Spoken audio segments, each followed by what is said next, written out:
Welcome to my show about amazing people to know.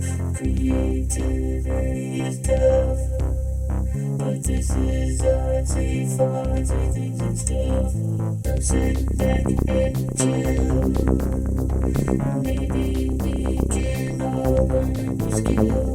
You can never get enough of Artsy Fartsy things and stuff. Hello. Please forgive the interruptions and the low quality of this production.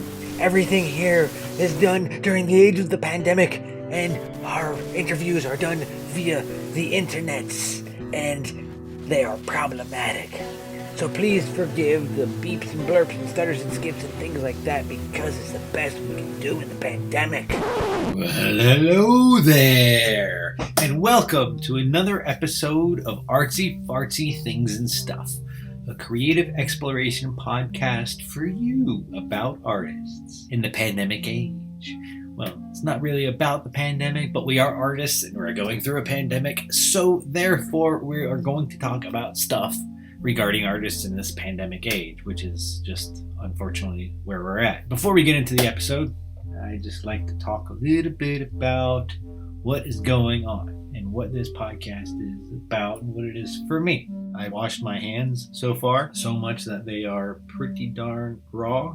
Ordered Instacart for the first time, maybe last weekend. They're backed up for like a week. I made one trip to the bank to get quarters so I could do laundry, which is a little stressful, but even the bank now has plexiglass. And then I spent the day doing laundry in a shared building laundromat, which was also exciting. I spent like a half hour sanitizing the laundry room for the building before I am comfortable enough to start doing the laundry in there. Sanitize the whole space. Life in the pandemic age as an artist. My gallery is no longer open. The whole art space where my gallery was is no longer open. A market called Crafted in San Pedro, where I normally on a weekly basis am open to selling my art and brand and original products, handmade stuff. I also do arts workshops and classes. That's been my main source of income for the past almost 2 years now. Yeah, that came to a grinding halt with the pandemic, but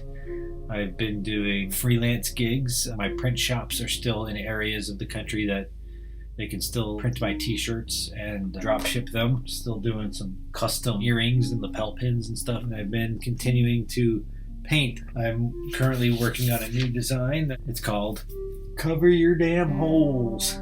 In this episode of Artsy Fartsy Things and Stuff, my new podcast for the pandemic age of arts and crafts and creative ninja thinking, I interview Igor Mamlenkov, who is an amazing artist who I was introduced to by my friend Jeff Johnson, who is a brilliant theater performer, physical theater artist, clown. Igor has worked with him and Django Edwards, and he's worked with Slava Snow Show, and he's this brilliant theater artist from Russia who is living in the mountains of Europe, isolated and sequestered in a what appears to be a beautiful wooden cabin in the mountains. I can't imagine a more serene way to spend your quarantine. Sit back, relax, and enjoy Igor, Migor.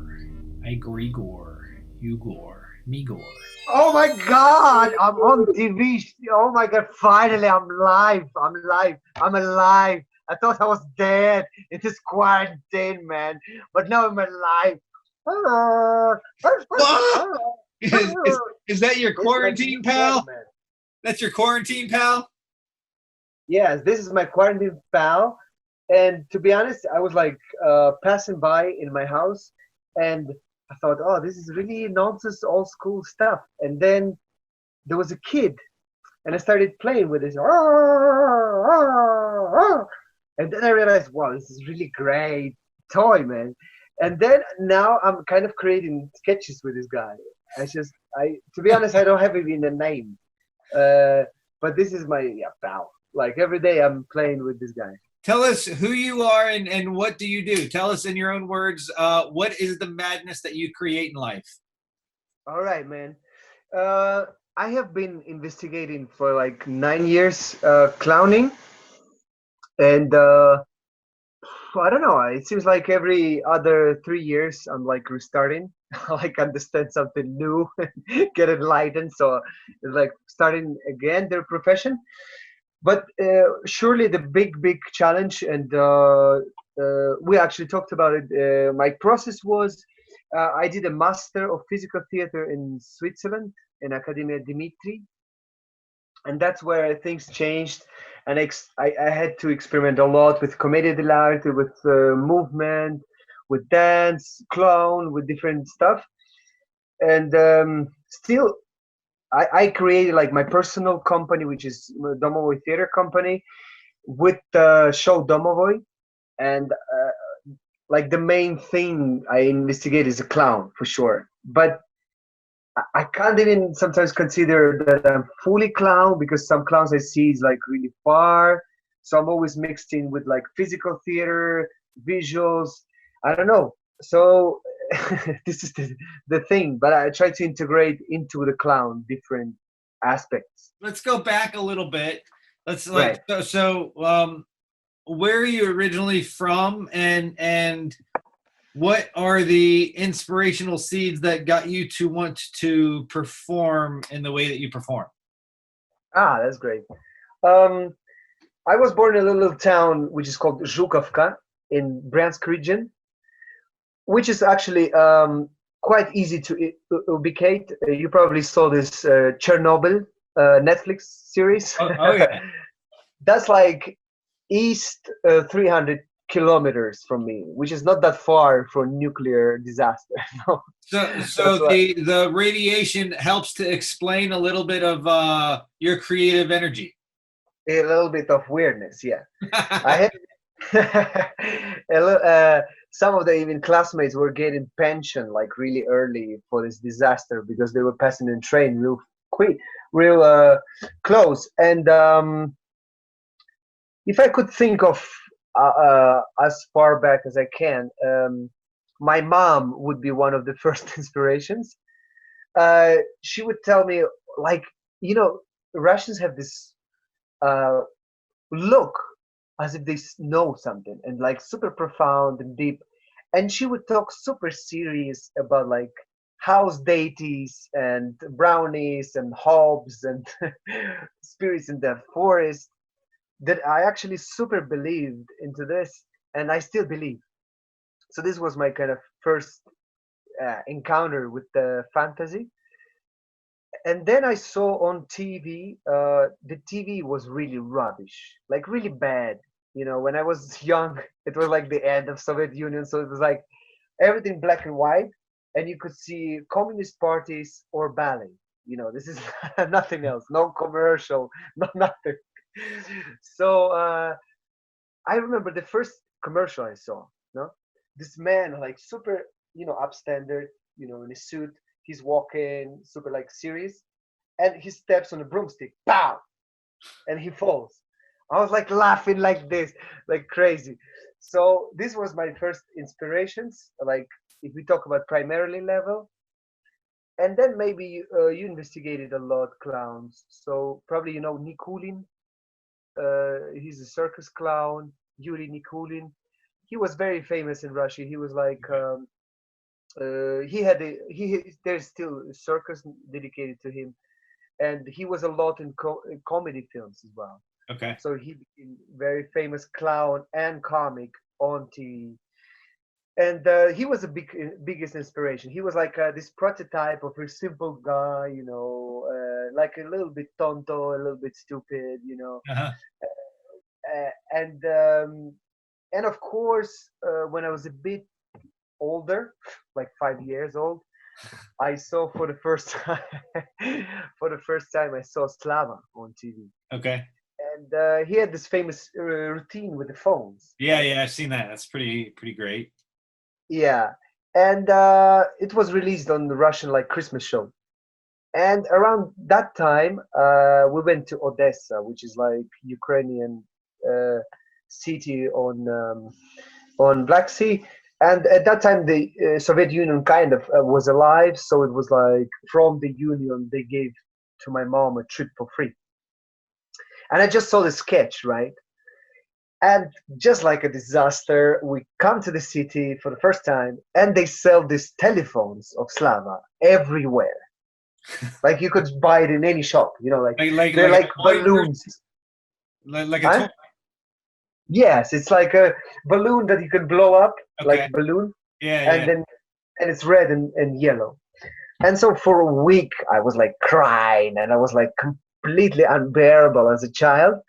So my mom had to buy these phones, and you can imagine like a kid. I was like really fat kid, right? This kid walking with these two phones everywhere, like, and every time she would stop and chat, I would just call somebody and make a conversation.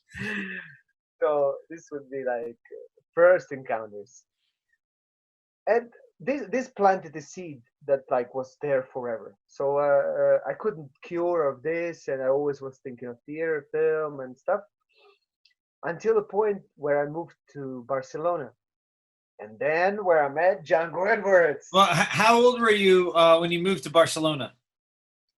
Uh, I was 21.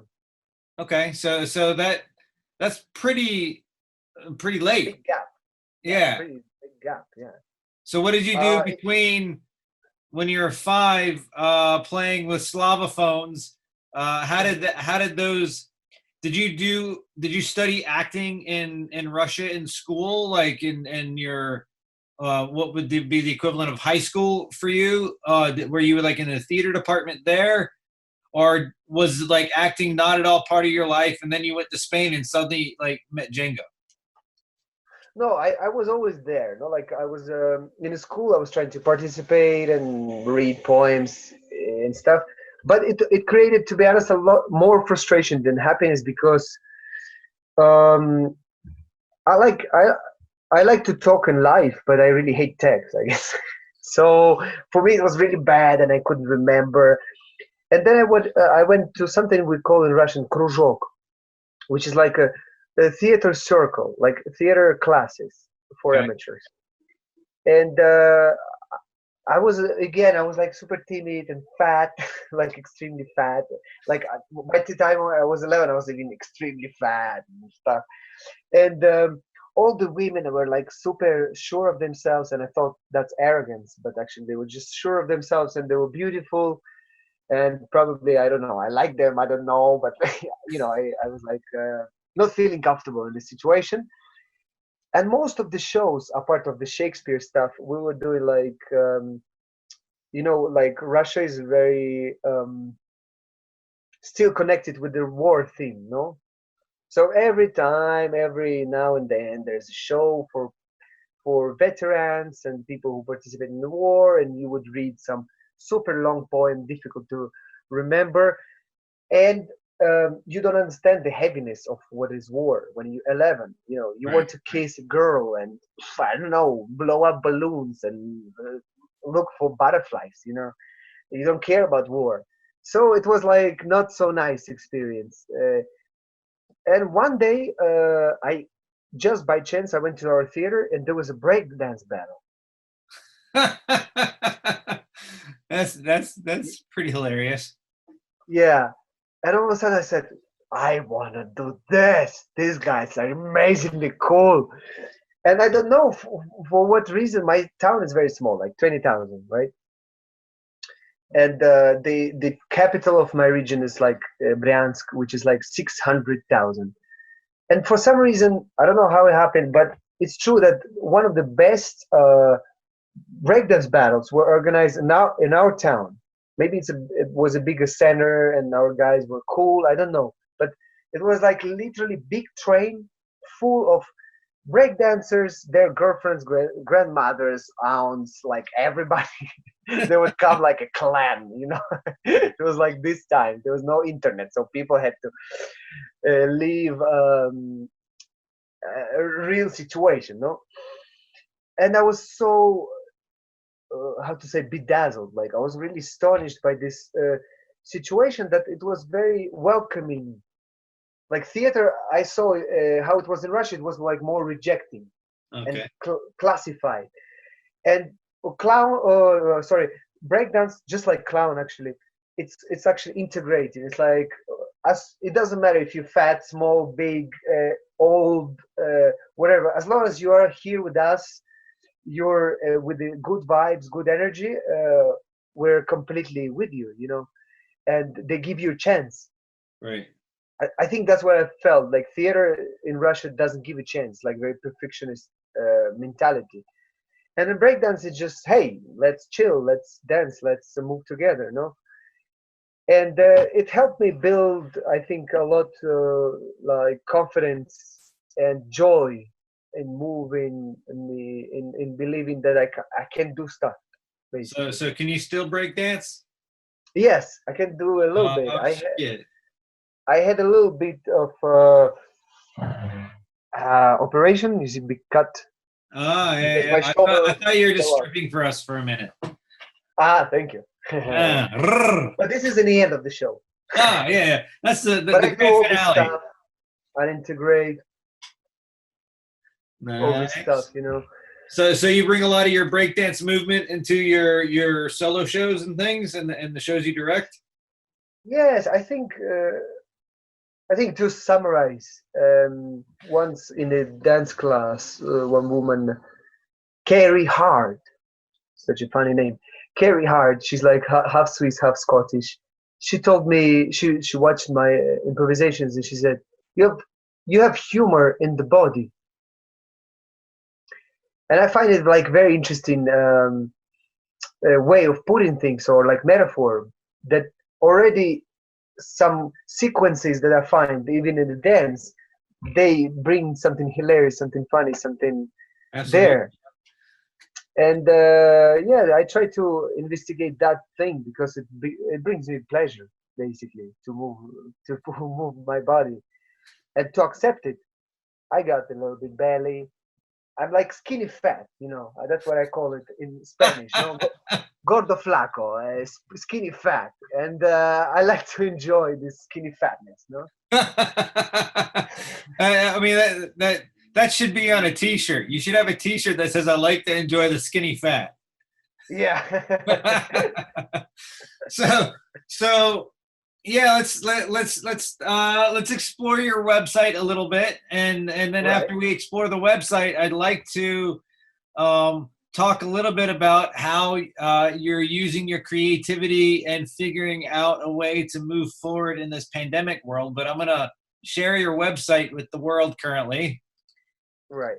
and you. So can you see the website? Yep. There we got it. All right. So how do you pronounce your theater company name? Well, it's actually as you see it, Domovoy Theater Company. All right. Domovoy basically is a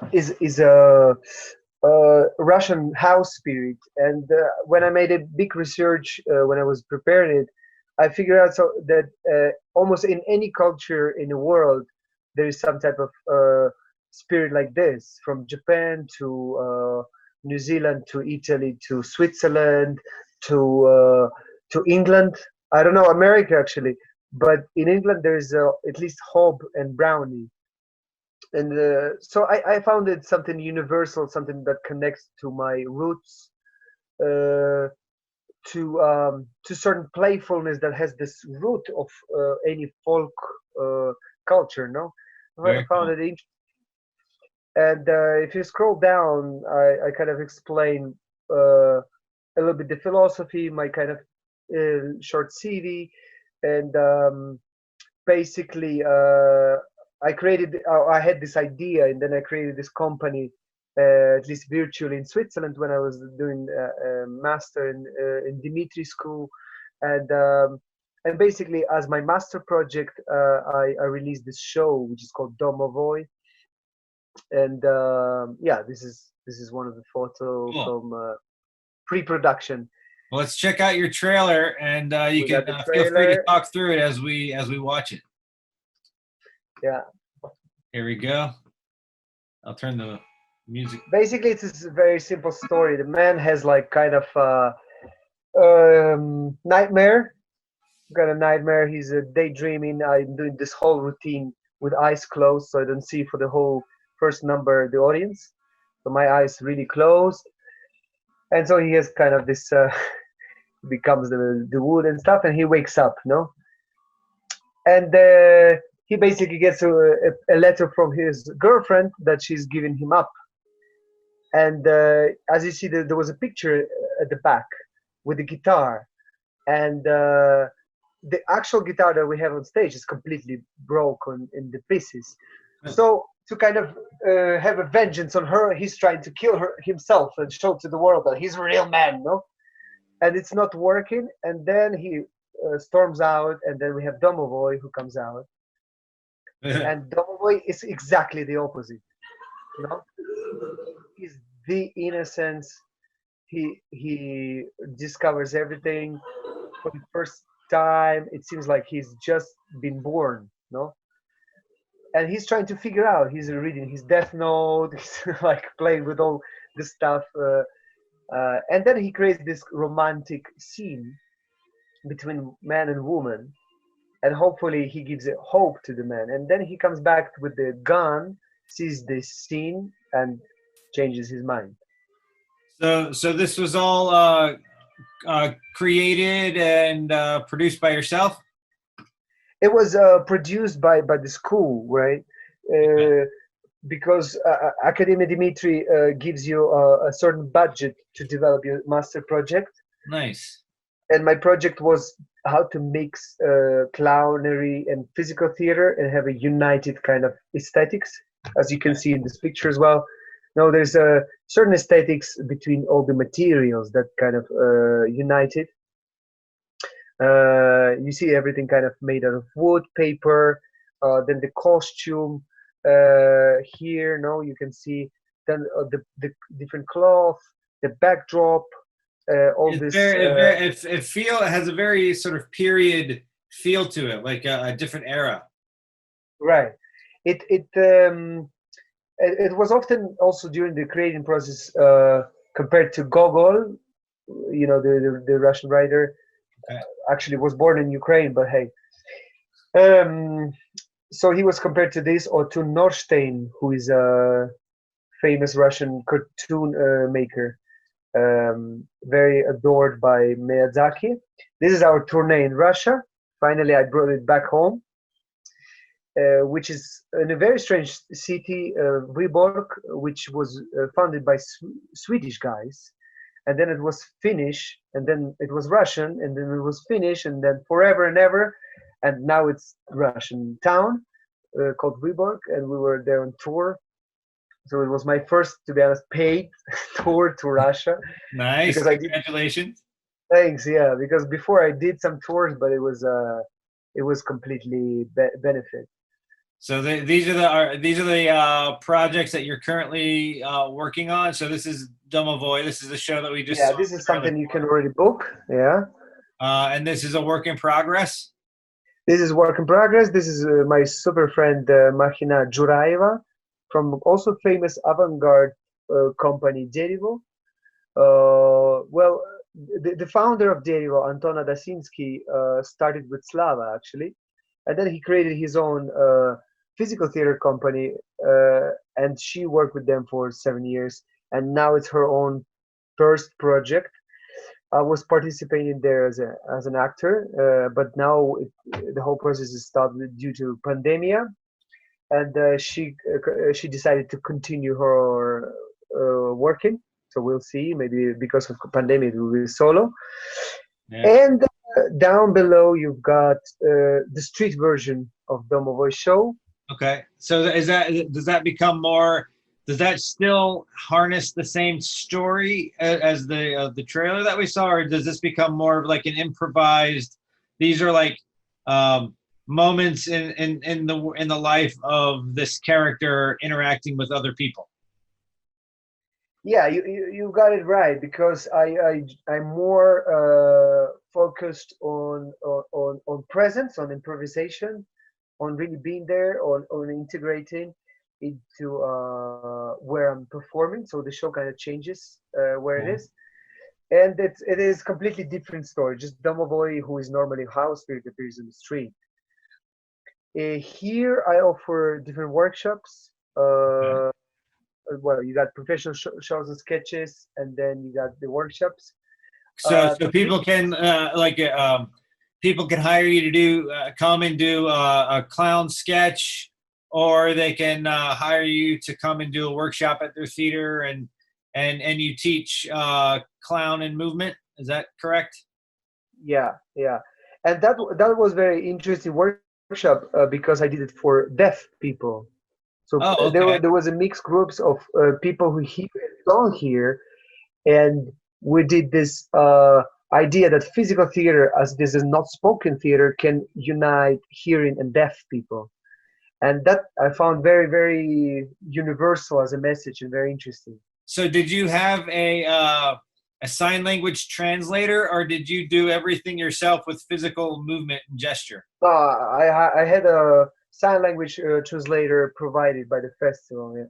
Okay, cool. All right. Yeah, Let's just plug the website before we go. The website is domovoi.ch. right. How do you think that you're going to approach creating interactive theater moving forward in this space where we can't really breathe on each other or touch each other or be within That's a 6 foot of each other? yeah, or kiss or Yes, hug. yes. There's no free hugs anymore. I There's mean, no free hugs, man. I am fortunate enough to be in a relationship, like a long term relationship, for a very long time. But I feel bad for people who are doing this solo. Like dating is forever changed, you know. Yeah, So I don't know how that's going to happen anymore. It's for full body condoms, maybe. yeah. I mean, for sure, it's a really really interesting and actually profound question because it touches insecurities, it touches frustrations and all type of things. Yeah, that is connected to deeper inner self. And I don't know. First of all, when this is stopping, I'm pretty optimistic somehow. Like there's there's a part of me is very very romantic, no, and I believe that theater has this most profound message that many people don't understand. But hey, what's the problem? Many people don't understand many things, so it's okay if not everybody is connecting with that message. But I think theater is about just simply here and now, people observing people suffering for people, and it's that's what it's called, no, teatron. It's a place, original word, no, teatron. It's a place where we observe another human being. So that's what we do, and luckily and happily, and I'm fighting for the theater that has no video, no robot performing for me. I want you to see and to put yourself in a shitty situation, to be uncomfortable for me, and to see how you react, and to learn both about us. And I think, from judging from that perspective, it's becoming super important because we're all very lonely. No, we become very lonely, and even if I am lucky to be with people now, it's all the same, all day, every day with the same people. No, you want to see other people, like now I'm watching you. So I'm I'm pretty optimistic in a sense, like when this is gonna go down just a little bit, people gonna want to see other people and to see theater. I really hope so, or else something really strongly wrong with us as a human beings. No, I really hope that people will go to other festivals. They will support artists. They would want to see. Unfortunately, it will not last, I think, long. No, like after a month, everybody like, okay, we're free again. Fuck this, guys. I think there's going to be a natural, incredibly desperate desire for humans to want to connect. At the same time, they're going to be afraid that they will get sick if they do. There will be everlasting effect of kind of sociophobia of a kind. Yeah. But it's an interesting conflict actually to treat theatrically as well, or in terms of art and film, or any other arts, that there's going to be friction between wanting to be with human beings and wanting to be a sociophobe and stuff, or feeling it like that. I would come up again with some romantic shit here. In times of plague, now I read there were quite a few people, and today after a bit of wine, we had a dinner already. Uh, I'm not. I don't remember. There was a very famous scientist in London, and there was a plague, and he couldn't teach an academy anymore, and most of his inventions who we're now learning in school and stuff were made because he was in quarantine in home, you know. And there comes my philosophy. I read it. I wrote it down for you so I don't forget. And today, me and my girlfriend, we were walking. We took a long walk. We live in a very small village, 50 houses and stuff, and then there's wolves and forest. Um, you know this animal Bambi? Bambi? You know, from the cartoon. Yeah, Yeah. from the cartoon. Yeah. How you call it in English? Bambi. Yeah, this guy we just saw 4 meters from our house today. Oh, a deer. A deer. Yeah, we're like, whoa, oh my god. Nice. Anyway, so we live in this type of place, and we're walking, and we're talking about different things, and I realized I want to share with her and with you my kind of perspective on clown, but as a philosophy which can help any human being, no? All right. And I think clown it could be like a vehicle, in a way that it is a way of, or it's a perspective or an attitude towards life or things. It is as if you're looking for the first time at the things. And I think for me, it really reflects a lot of different aspects of life, and especially today. Like, for example, to be honest, like, I'm a very emotional person. You might have noticed. So I would, I would go nuts, like, if I would say, oh, whatever, I'm so lazy, I don't want to do this. Oh, shit, I have to take this now. I would go nuts. I would kill myself, basically, because I would get depressed really fast. So for me, the only way to go through life, it's this way: to be enthusiastic, to be proactive, and to always look for that thing. And proactivity is in, okay, I've tasted wine many times in my life, no? But now I will pretend as a clown, wait a second, that it's the first time. No? Oh, sexy. Thank you. First you smell it. The color. It's got legs. Oh my god! It's like, mmm, mmm, mmm, mmm. It's like unicorn's blood with the, I don't know, cinnamon. I don't know, something like, whatever. This is my point. No, basically, Unicorn's blood with cinnamon. bad blood with cinnamon. but it's more like, That's another T-shirt. right, blood with cinnamon. It's nice. And this is what I would suggest, and to myself as well. Yeah, to, especially in quarantine, it's very easy to like, okay, I just go and drink coffee, and I talk to my girlfriend. Yeah, I do this, and now I that, and to try to look for this quality every time. And of course, we're human beings, so we just always look comfort and routine, and for us it's very difficult. But if you catch those moments, either drinking wine, either sometimes just laying on the floor and feeling, ooh, it feels different today. Not noticing what's different today, like it's constant update. And I think that's what makes then life kind of special. No, this is like creative approach. If you look at the same colors and think, okay, I normally feel like this about the red, but do I feel it like this today? Like this, maybe today red is sexy, It's not violence, and tomorrow is violence, and the day after tomorrow it's actually something else. And this kind of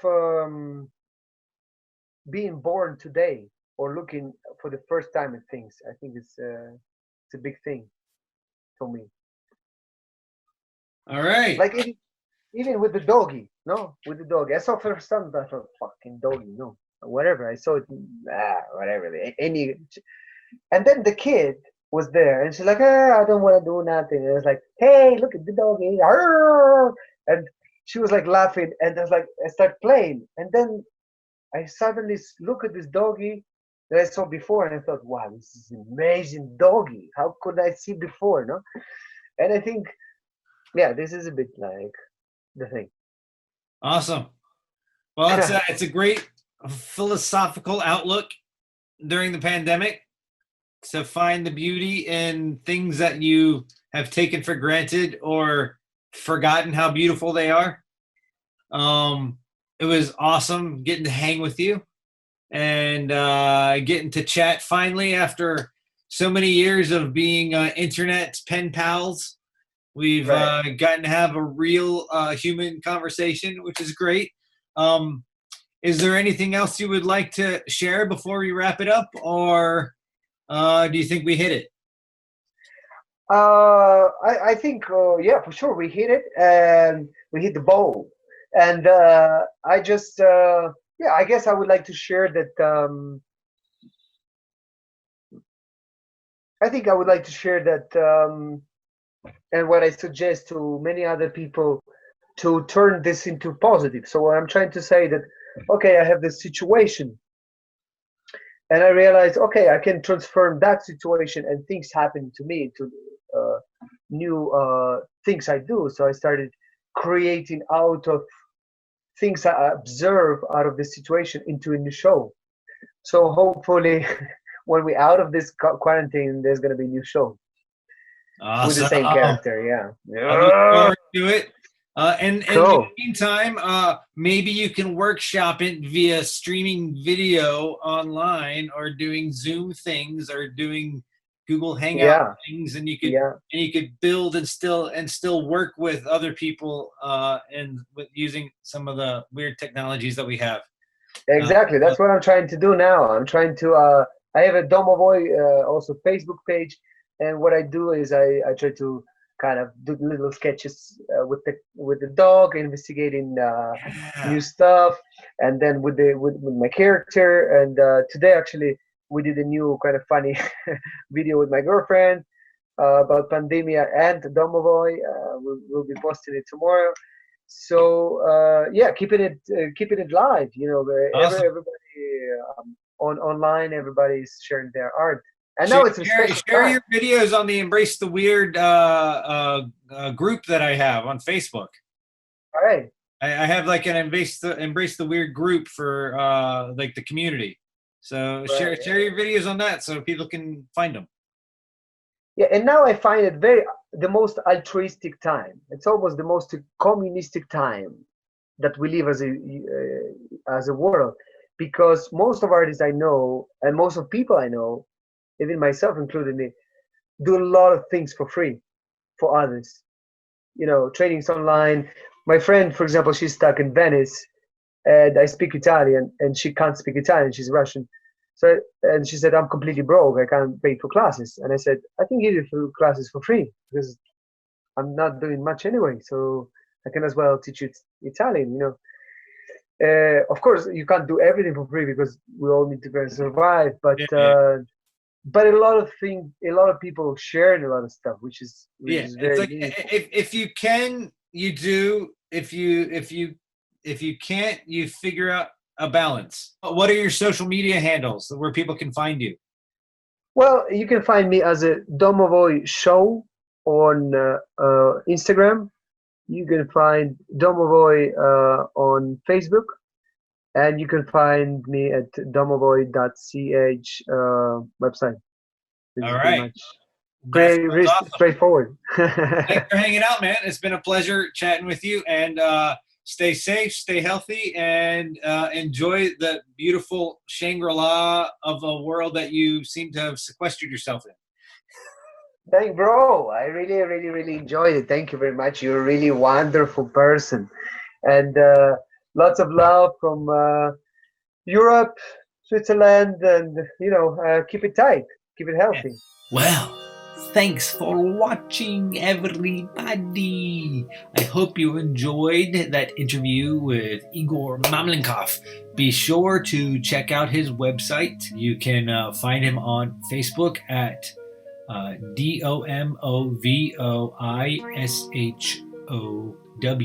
Thanks for hanging out. Be sure to subscribe to this podcast. Go to Embrace the Weird and buy some cool stuff that I made just for you. Please continue supporting our show and listening. And I got a bunch of awesome guests on the way.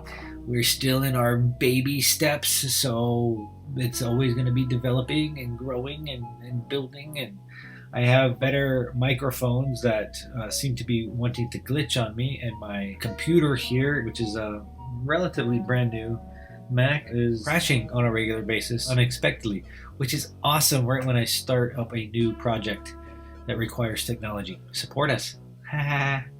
Yay. All right. I will talk to you all soon. Bye. This show is brought to you by Embrace the Weird, a lifestyle brand for weirdos. From original crazy t-shirt designs to handmade eccentric earrings, they have everything you need to embrace your inner weirdo. Please visit embracetheweird.design for more. Support this show. Patreon, please support this show. And buy some merch, please support this show. On Patreon, please support this show.